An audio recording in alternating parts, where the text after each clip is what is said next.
Marami pa rin nagtatanong sa atin yung 5-6, hindi ba daw illegal yan? Time and time again, sinasabi natin na doon sa mga pautang or loan agreements, ang law na umiiral ay ang law between the parties.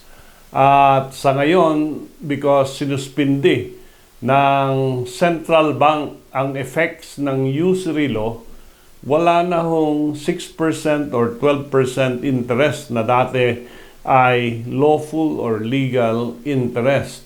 At ang sinasabi dito sa bagong patakaran, wala namang numerical limit ang interest sa utang. Walang conscionability or walang konsensyahan.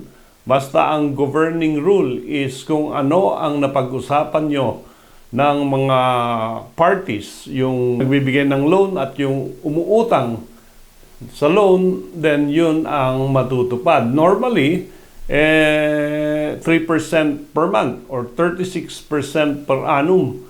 No? Yun na yung sinasabi niyong 5-6 yata yan. Pero up to a 40%, 50% interest. Pag yan ay pinatulan mo at ikaw ay pumayag, yun ang interest between the parties. However, pwede mo namang questionin yung interest sa korte.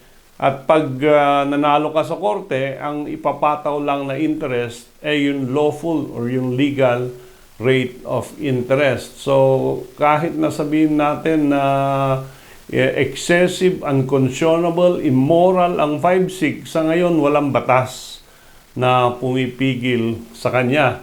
At again, to repeat, yung Central Bank Circular 905-82, so far, suspended ang effects nito.